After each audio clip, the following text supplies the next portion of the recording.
Coming up on River City presents singer-songwriter Melanie Davis.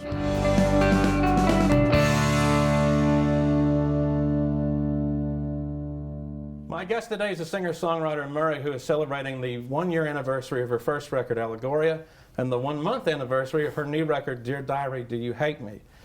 My guest today is Melanie Davis. Welcome to the show. Thank you very much for having me. You're my only guest today. I said first guest. There we are. Cool. So how's it going during the pandemic and everything? Man, it's going. We've been hunkering down at home mainly, doing virtual shows, just trying to keep our lives together until maybe we can get back out there and start playing again. Indeed. Tell us about who you are in case audiences don't know who you are, and sort of, I'm going to ask that stupid question that like in the 60s, all those journalists asked musicians, what's your sound like? Oh man, what does my sound like? Well, so I started playing guitar not that long ago. I think it was 2016 I really started getting into it. And to wrap it all up with a nice bow, I tell people it's a little like Joni Mitchell, a little like Joan Baez. I take some more modern influences. I like the songwriting style of early Lana Del Rey and Bedouin and things like that. It's acoustic jazz folk is what I tell people that I'm emailing about. But you've been playing for a real long time, right? Right, yeah. So I've been a musician for as long as I can remember. I started as just a singer in choir, and I was also an actress for a while. And then I would write songs and program the parts via GarageBand instrument packs, and then eventually I kept on programming enough acoustic guitar parts that I thought, might as well just learn how to play the guitar, play them out. You said choral, so were you a music nerd in school? Oh yeah, for sure. When I was in high school, I was in an a cappella group that sang Gregorian chant. We were called Angelus, and I loved me some Gregorian chant, so I was probably about as much of a music nerd as you could get. And then I went to Murray State for music education at first, and then switched over to music business. So did you want to teach music? Was that your original plan? Or? Yeah, in the beginning it was. I wanted to have a private studio and teach voice that way. And then I became more interested in playing my own music, so I thought music business might be the way to go. Yeah, I can relate. When I was in high school, I played E-flat alto sax, and so I know all about music theory. And I remember hating the circle of fifths. It was, who doesn't? It was so hard. Yeah. But tell us, about your new record. You're going to be playing some songs off them, and I understand a song that I particularly really like called Autopilot, which I'm very grateful that you're going to do that. Yeah, but tell us about it. So Dear Diary was kind of a more introverted jump into my songwriting, and I think being in quarantine and isolating and sort of the only person you're with is yourself, basically, I looked more inward, and some of the songs that I had for a really long time but always felt a little too starkly personal to be in other projects, I wanted to collect those and give them a little album to be on. So it started out as just my fiance, Fate McAfee, was going to engineer it. It was just going to be acoustic guitar and voice. And then we were bored, so we just sort of started experimenting and building on each song. So it turned into a nice little self-sufficient thing. It's a little it's a little different than the first album. Yeah. And Fate, I suppose, he played on it as well, right? Yes. Yep. We took turns with all the instruments. So guitar, bass, drums, piano. I think we played each one at least once. Well, tell us a little bit about Fate. He's also a musician. How did you meet him? Tell us a little bit about him.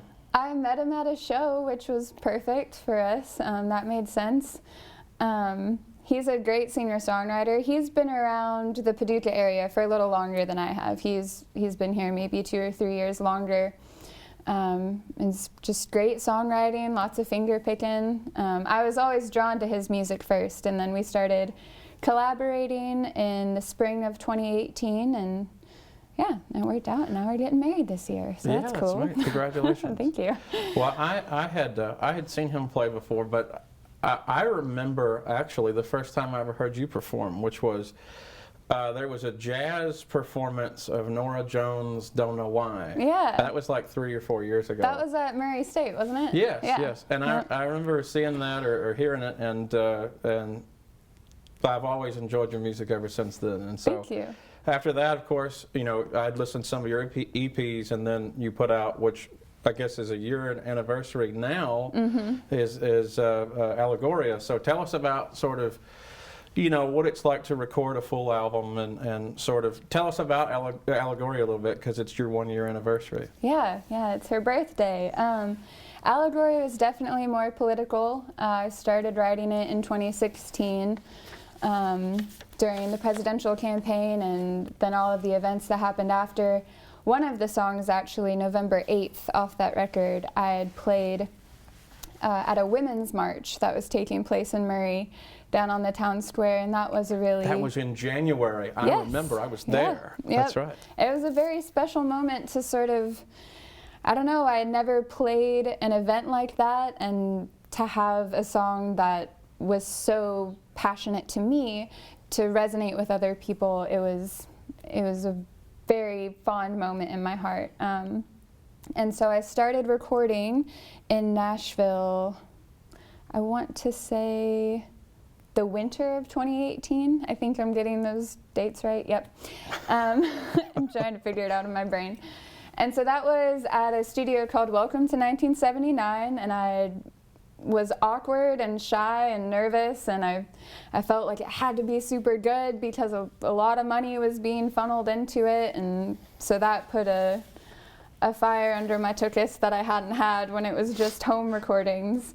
So that was good. I mean, it was nerve-wracking at first, but also exciting. But it's cool being in the studio versus, you know, not that recording at home is a bad thing, but it's like being in the studio, I bet was sort of, it became real. Yeah, definitely. You know, to be in my own tracking room, and they had cameras and microphones set up so they could talk to me remotely. It was So did you all very use like a fancy. 4-track recorder or? We recorded a tape. I can't remember the console that they were using, but it was an old school style one. The same console actually that Shelby Preckless at Loud and Clear here in Paducah has. So it was very cool. I'd never recorded a tape.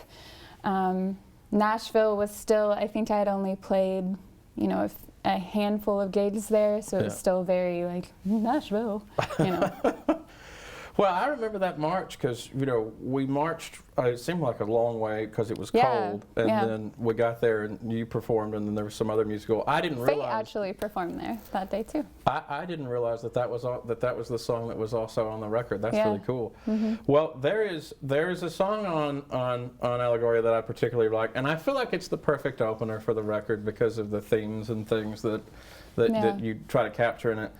And, you know, it sort of captures the political turmoil because it talks about, you know, saw Galliman on cable TV, the world is ending, but we're fine with just pretending that the problem's to be fixed another time. And it's like how relevant that seems with us, at least politically, in the world that we're in. Let's kick that can down the road a little. So yeah, and that song rather was not even written when I was at Welcome to 1979. It was when we were mastering the album later on, Loud and Clear, that I thought, you know, Mesopotamian Blues was going to be the opening track, and then I ended up writing Galliman, and that seemed more of an introductory statement. But yeah, I had no idea how differently it was going to feel after the pandemic. The line, woke up in the evening scared to leave my front door, that freaked me out after the pandemic. It's like, I did not know that was going to happen, but yeah. Yeah, I was going to go to that one next, and then just generally, of course, the feeling of apathy that we all feel, it seems like. Yeah, because it's tough to reckon with. It's like, how hard is it to, you know, with all the things that are going on in our world, it's like, you don't feel like you have any control over it, but you know, capturing that in song reminds me of, you know, sort of what singer-songwriters do in the 60s. You know, it was Vietnam, now it's our world. So, I mean, your themes, you do a little political satire in there and political themes. What are some other themes that you do in both of your records?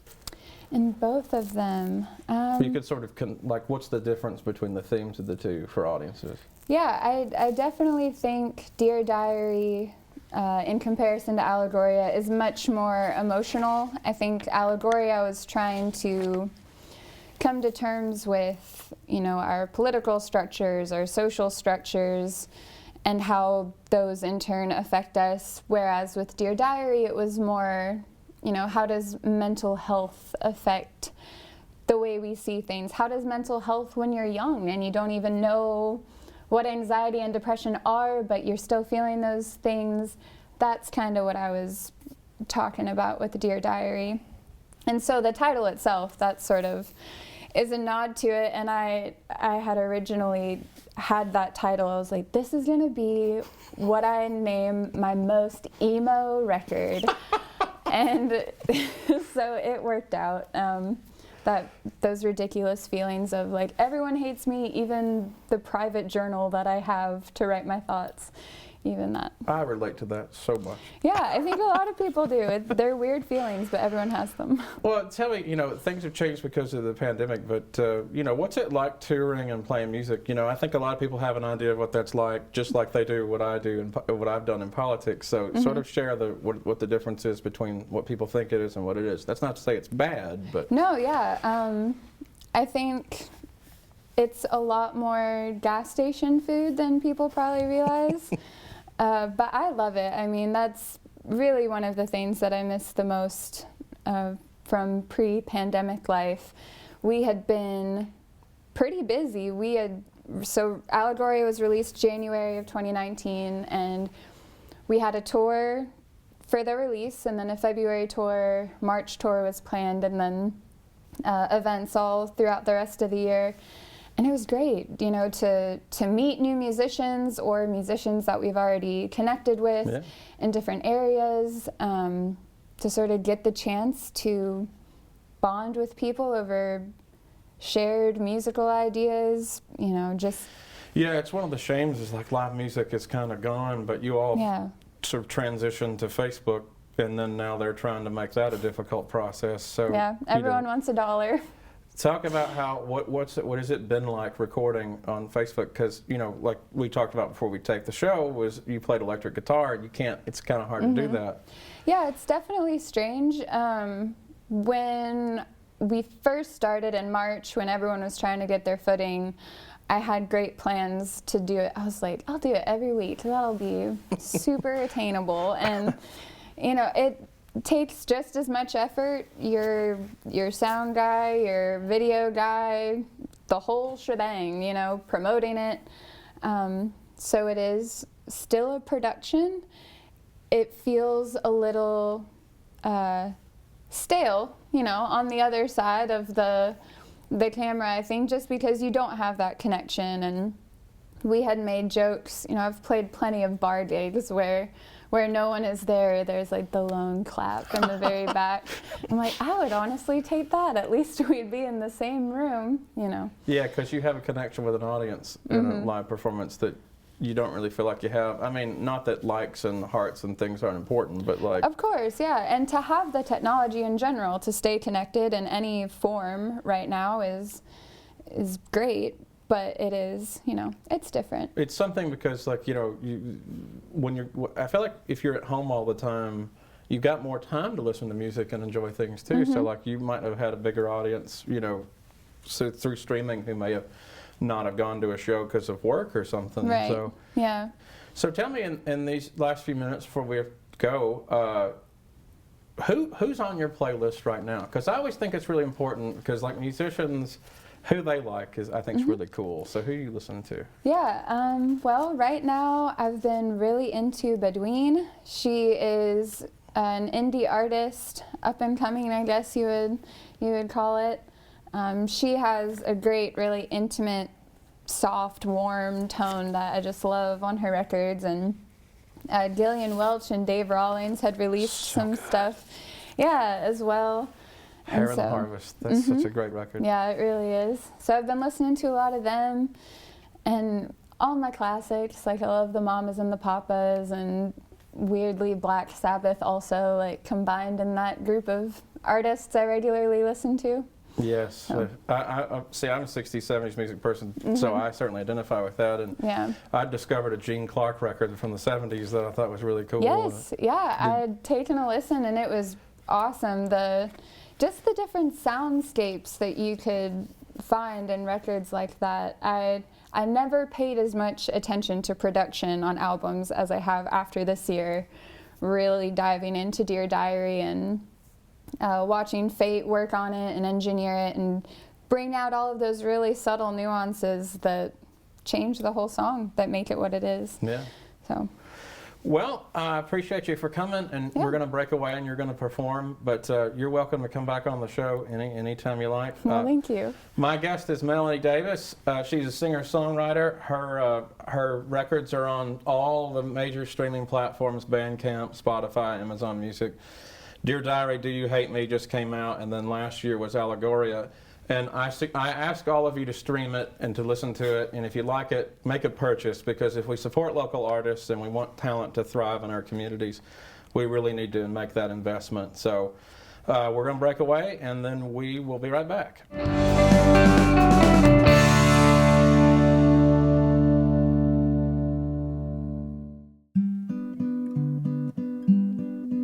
It was only until the earth stood still that I could hear the birds sing. I could see only then the violet beds peeking through clover and rows of dead nettle green. Wandering through a daydream in blue, is anything just what it seems anymore?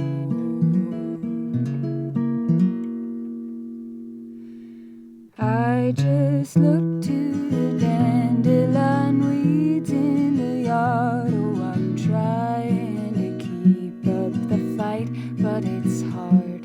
I watch as the poison all clings to the trees, while I push from my mind that the tree is me. And as long as the grim reaper peers through the screen, I'll move my gaze to focus on these.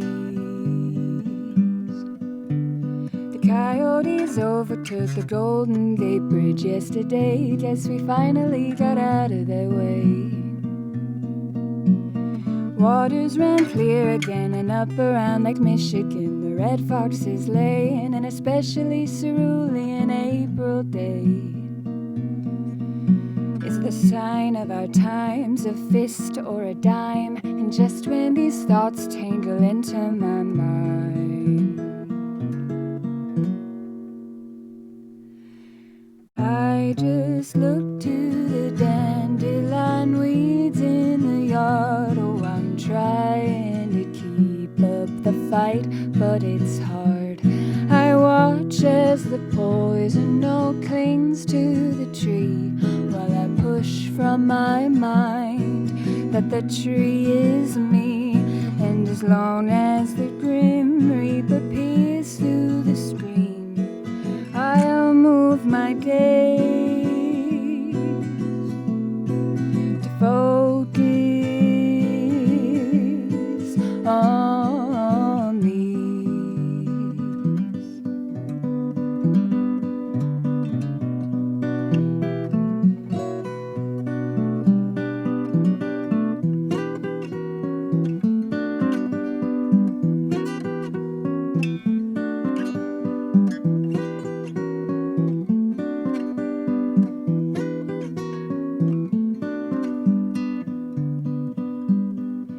It was only until the earth stood still that I could hear the birds sing.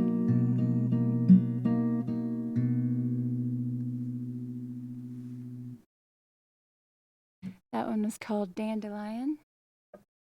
This next one is Autopilot. Wake a path past 4, scrape a lump of coal inside a bowl before walking out the door.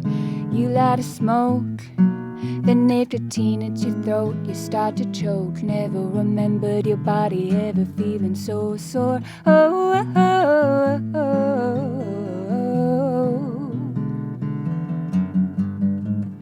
oh, oh, oh, oh, oh. Got the cops called again. They must know you by name. It's all the same, old means to an end. You couldn't take a small joke when your methods to cope would have put me nose to nose with your CZ10. Oh, oh, oh, oh,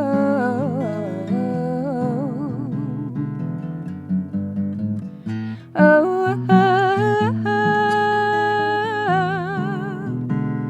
But darling, ain't that the dream? Feel the airwaves teeming with the hum of a million stars. 24 seemed obscene.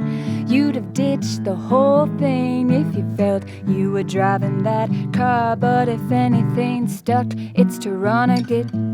Thought there might be a place you could find in between. But honey, thoughts are a tart, said oh, Wayne's no sugar, ain't that the dream?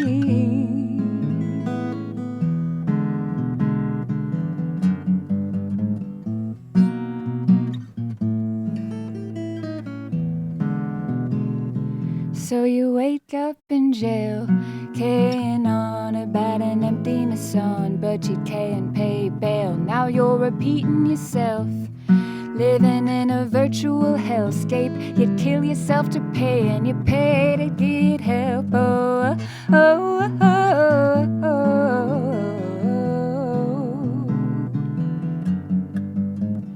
oh, oh, oh, oh. But darling, ain't that the dream? Feel the airwaves teeming with the hum of a million stars. 24 seems obscene. You'd have ditched the whole thing if you felt you were driving that car. But if anything stuck, it's to run or get. Thought there might be a place you could find in between. But honey, thoughts are a tart, said oh, Wayne's no sugar, ain't that the dream?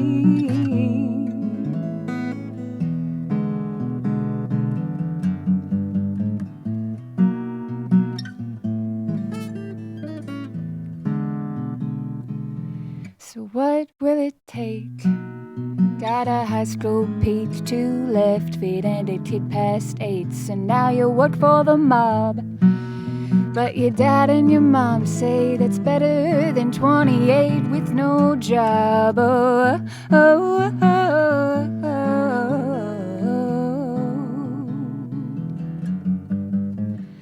oh, oh, oh, oh. But darling, you're living a dream. Feel your brain waves screaming 'cause they don't remember who you are. Your day-to-day seemed obscene. You'd have ditched the whole thing, but you knew you weren't driving that car. And if anything stuck, it's to run or get. Thought there might be a place you could find in between. But honey, thoughts are a tart, said oh, Wayne's no sugar, ain't that the dream?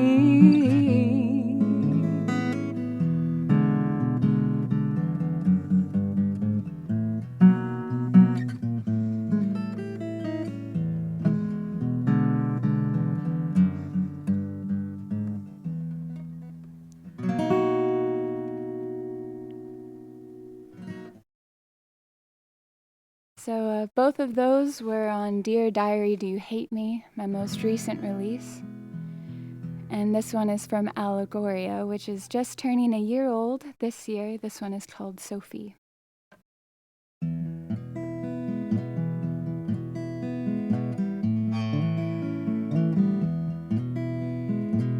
Such a fine and sunny day, and I must go. Doesn't matter anyway, this I now know. Blue skies are free to take me, 'cause I think I prefer to be free. But God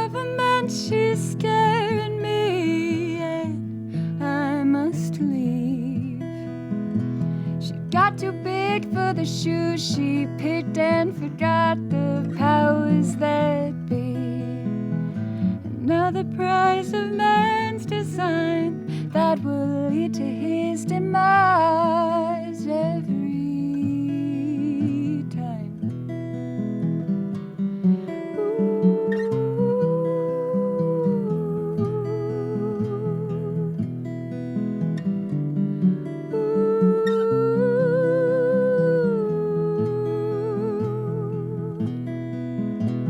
Such a fine and sunny day, and I must be gone, turning my back on a life that's gray. Yes, it's time for me to move on.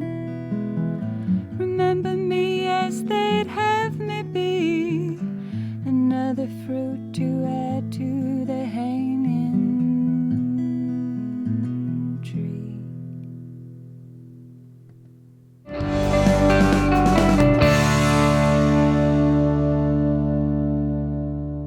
That was my guest, Melanie Davis, singer-songwriter from Murray, with her 2 new albums that are out. We'll hope you join us next time. River City Presents is brought to you by Project Pomona, a nonprofit here in Paducah that fights food insecurity and poverty. Thanks for watching.